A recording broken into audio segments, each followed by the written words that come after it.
प्रवचन श्रृंखला की इस लाइव प्रोग्राम में आप सभी धर्म बंधुओं का स्वागत है। आज हम बात करेंगे जीवन के उन अनमोल तथ्यों की तरफ जो हमारे जीवन के निर्माण में, हमारे संस्कारों में तथा हमारे व्यवहार के अंदर एक अनमोल भूमिका निभाते हैं। हमारे जीवन में ऐसे कई तथ्य हमारे आसपास में हमारे जीवन को नित्य प्रतिदिन प्रभावित करते हैं, परंतु अनेक कार्यों की वजह से हम उन्हें या तो नजरअंदाज करते हैं या उपेक्षा करते हैं या हीन या दीन मानते हैं, जिसके कारण हमारे मानव जीवन का समस्त अस्तित्व, समूचा अस्तित्व कष्टों से गिरता हुआ और त्राहिमाम करने के लिए विवश हो जाता है। आज हम बात करते हैं प्रकृति के उस श्रेष्ठतम उपहार की, जिसे हम नारी कहते हैं। जी हां, क्योंकि हर स्त्री की इच्छा होती है कि उसे संतान सुख अवश्य मिले। संतान की प्राप्ति मां का सबसे बड़ा सुख तथा प्रकृति का विचित्र उपहार है। पारंपरिक सोच के कारण तथा प्रकृति द्वारा की गई रचना के अनुसार पुरुष वर्ग नर स्वरूप की महत्ता बढ़ जाती है। साथ ही हमारे पारिवारिक स्वरूप में भी लड़के का जन्म लड़कियों की अपेक्षा अच्छा माना जाता रहा है। शारीरिक गठन, शक्ति बल, कार्य क्षमता जैसे अनेक कार्य ऐसे हैं जो पुरुष की श्रेष्ठता को बनाए रखती है, परंतु हम बहुत गलतफहमी में रहते हैं। नारी हर मायने में पुरुष से श्रेष्ठ होती है और मानी गई है। अर्थ प्रधानता के कारण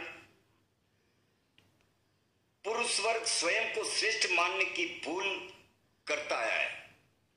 इसीलिए परंपरा बन चुकी है कि स्त्रियों के महत्व को कम करके आंकने की। यही कारण है कि बच्ची के जन्म पर बालक के जन्म जैसा उत्साह नहीं रहता। यह शाश्वत सत्य की स्त्री तथा पुरुष दोनों इस सृष्टि के जीवित रखने के लिए आवश्यक अंग है। प्रकृति ने नारी को मातृत्व का अनुपम उपहार दिया है।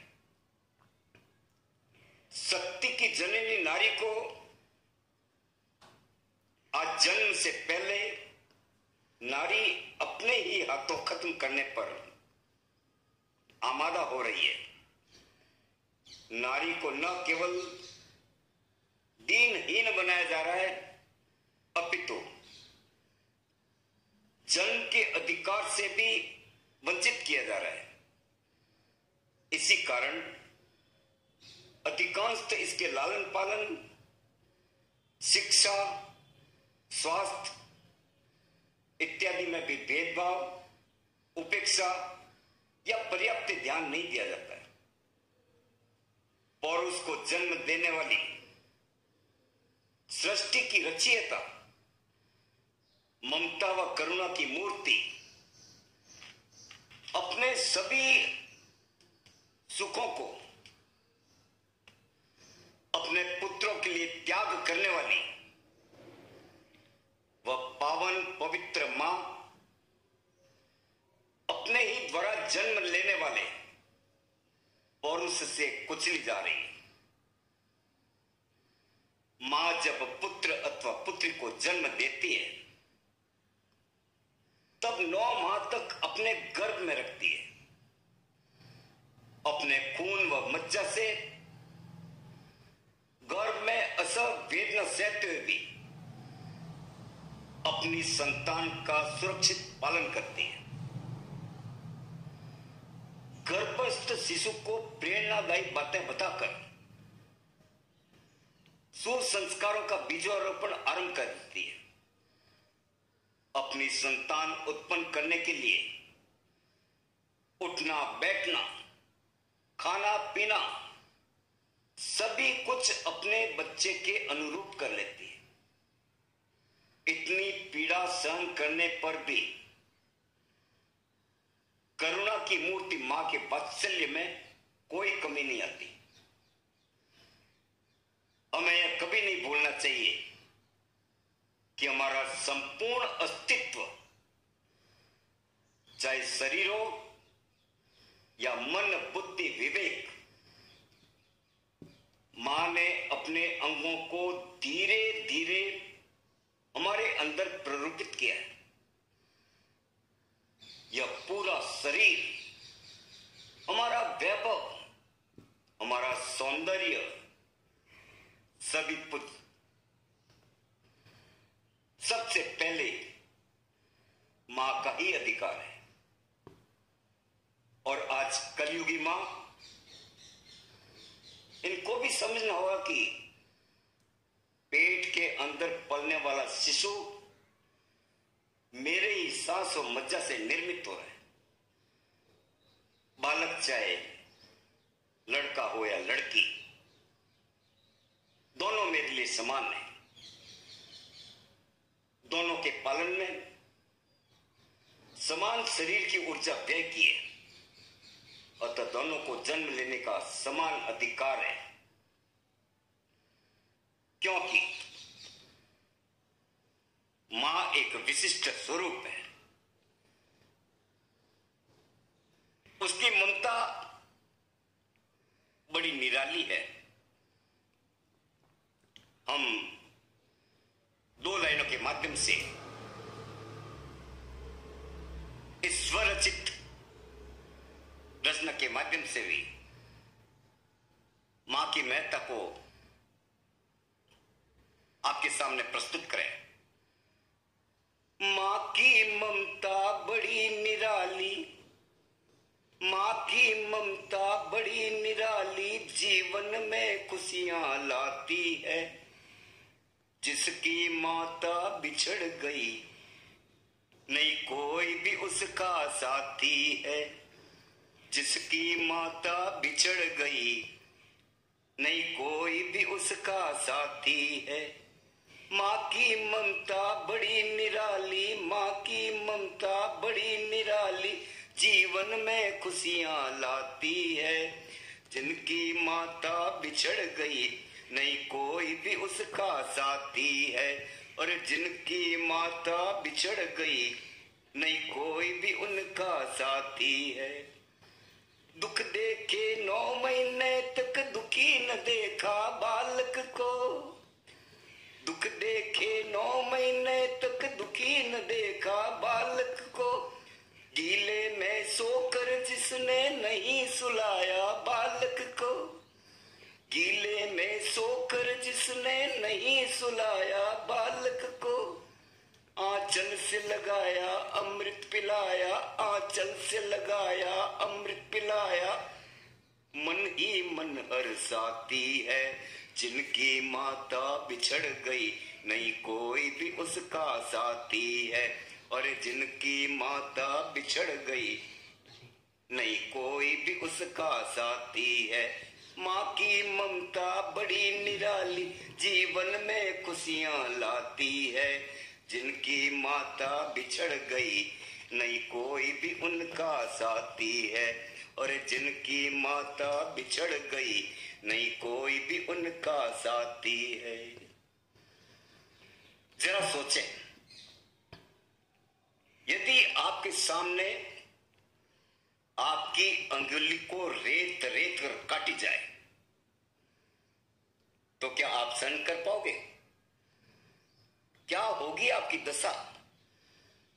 क्या आप अपने अंग को रेत रेत कर काटने की अनुमति दे पाएंगे? मान लीजिए आपकी एक अंगुली में पीड़ा हो गई, आप अस्पताल उसे ठीक करने जाएंगे या कटवाने? आपकी दोनों आंखों में से एक आंख में कम रोशनी या मोतियाबिंद हो गया, क्या आप उसे फुड़वा लेंगे? मेरे विचार से शायद ही कोई ऐसा सोचेगा। फिर क्यों जो अपने शरीर में अपना अंग नई करवट ले रहा है, जो मातृत्व सुख प्रदान कर आपके शरीर से निकलने वाला पवित्र पावन अमृत पान लेकर अपनी आंखें खोलेगा, वह केवल इसलिए दोषी हो गया कि वह पुत्री है? इस पर विचार करने से पहले अपनी बहनों से विनम्र निवेदन करूंगा कि पहले अपने ऊपर भी निगाह डाल दें। आप कौन हैं? क्या आज नारी नारी की हत्या करने के लिए आमादा होने लगी? क्या आप इस तथ्य से अपरिचित हैं? किसी अबला की आय लेने से सामने वाले का सर्वनाश करने के लिए पर्याप्त है। क्या आप भी अपने ऊपर जब वहसीपन हो रहा हो, चाहे घर में हो या बाहर, नहीं कहते मेरी आय तुम्हें बर्बाद कर देगी? जब इस तथ्य को जानते समझते हो, क्यों गर्भ में अबला नारी की हत्या का घिनौना पाप कर रहे हैं? क्या उसकी आय बाद में आपको जीने देगी? क्या जिंदगी भर आप धीरे धीरे बर्बादी की तरफ नहीं मुड़ते जाओगे? अगर आपको इस सत्यता के दर्शन करने हो तो उन घरों से पूछिए जिन्होंने यह कटुता, जिन्होंने यह कुकृत्य किया है। अतः यह घिनौना पाप करने की कभी ना सोचे। मां विचारों का संग्रहालय है। उसकी आने वाली प्रत्येक संतान अपने आचार विचार व्यवहार मां से ग्रहण करता है। 9 माह तक वह केवल और केवल मां के जीवन वृत्त का अवलोकन कर खुद को परिमार्जित व परिभाषित करता है। अगर मां के मन में ममत्व, करुणा, दया, धर्म, अहिंसा, सद्भाव के स्थान पर लेश मात्र भी क्रोध, हिंसा, ईर्ष्या, छल कपट, द्वेष के भाव होंगे तो उस पाठशाला में अपना संपूर्ण अस्तित्व रमाने वाला जीवन क्या सीखेगा?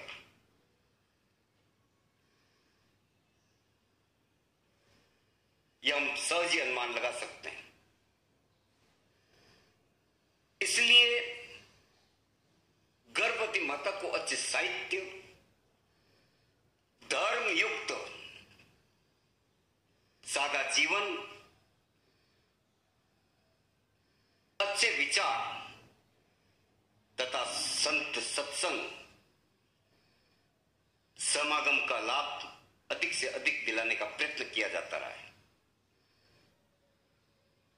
परंतु आज हमारी धन लोलुप जिंदगी में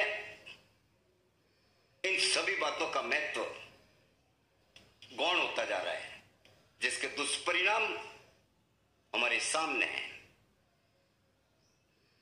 पुत्र के जन्म पर हमें पुत्र के जन्म से भी अधिक गौरव होना चाहिए। पुत्र का संस्कारित होना हमारे मान यश कीर्ति में वृद्धि का कारण है। संसार की अहम कारक यह रचना हमारी मातृ शक्ति ही है।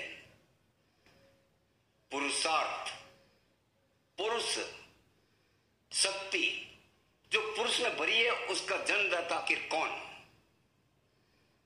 केवल और केवल मां। आज किसी के पेट में शिशु कन्या के रूप में अंगड़ाई ले रही है, क्या हमारा पौरुष उस जन्म देने वाली नवागुन जो नवजात उसकी हत्या कर श्रेष्ठता समझने का श्रेय लेगा?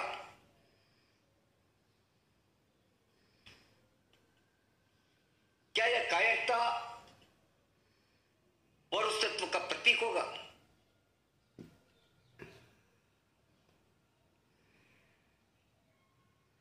बेटी का स्वागत करें,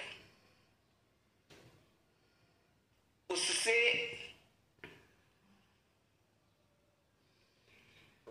उसे जन्म से पहले ही मारने का कष्ट या जोखिम न उठाए। माताएं भी विचार करें कि अपने शरीर में चाकू छुरी चलवा कर वह आप जीवन भर रोगों को निमंत्रण दे रही है। जीवन लेना सरल है, पर जीवन देना कठिन है। और नया जन्म देना असंभव, परंतु केवल मां ही इस असंभव को संभव करने के लिए दैवीय क्षमता रखती है। इस पर किया गया अन्याय कभी माफ होने योग्य नहीं हो सकता। पता नहीं क्यों बेटी को देख सिकुड़ती है हमारी नाक भौएं। बेटी को देख सिकुड़ती है हमारी नाक भौएं। बेटा मिल जाए तो सरल होती है सारी राहें।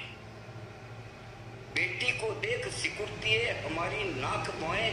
बेटा मिल जाए तो सरल हो जाती है सारी राहें। क्यों आज नारी नारी से बिदकने लगी? क्यों आज नारी नारी से बिदकने लगी? दिल में खंजर को अपने ही लगाने लगी। क्यों आज नारी नारी से बिदकने लगी? दिल में खंजर वो अपने ही लगाने लगी। तो आइए बेटी के जन्म पर इतनी खुशियां मनाएं कि देखने वाले सभी बेटियों के सीने गर्व से झूम उठे कि हम श्रेष्ठ हैं, सबसे श्रेष्ठ। पुत्र का जन्म भी श्रेष्ठ होता है, परंतु तुलनात्मक दृष्टिकोण से नहीं देखें। दोनों का अपना अपना कार्य है, शक्ति है, क्षमता है, वैचारिक सोच है, परंतु दोनों का होना व मिलना ही संपूर्णता है। दोनों जीवन रूपी रथ के दो पहिए हैं। एक भी पहिया टूट जाने पर गाड़ी का संपूर्ण अस्तित्व लड़खड़ाने लग जाता है। पुत्र हमारा धन है और पुत्र हमारी अमानत। अमानत में खयानत करने वाला अधिक गुनाहगार है। पुत्र की कीमत और पुत्र की बलि कदापि न है। आज हम उस शक्ति और उसको जन्म देने वाली सृष्टि का श्रृंगार, प्रेम, शक्ति व भक्ति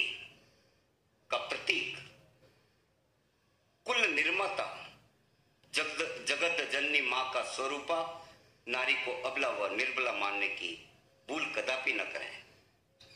मैं समस्त माता बहनों को संबोधित करते हुए एक स्वरचित रचना के माध्यम से कहूंगा, आज की नारी बेचारी स्त्री, स्त्री बेचारी स्त्री, स्त्री बेचारी स्त्री जननी है पुरुषों की, स्त्री बेचारी स्त्री जननी है पुरुषों की शक्ति की, फिर भी वह अबला है स्त्री बेचारी स्त्री। स्त्री बेचारी स्त्री जननी है पुरुषों की शक्ति की, फिर भी वह अबला है स्त्री बेचारी स्त्री। परम पिता परमेश्वर, परम पिता परमेश्वर जनक है पूरे जग के, परम पिता परमेश्वर जनक है पूरे जग के और शक्तिमान है सबसे। पर स्त्री जननी होकर भी बेचारी है, अबला है, अधीन है पुरुषों के। परम पिता परमेश्वर जनक है पूरे जग के और शक्तिमान है सबसे, परंतु स्त्री जननी होकर भी बेचारी है, अबला है, अधीन है पुरुषों के।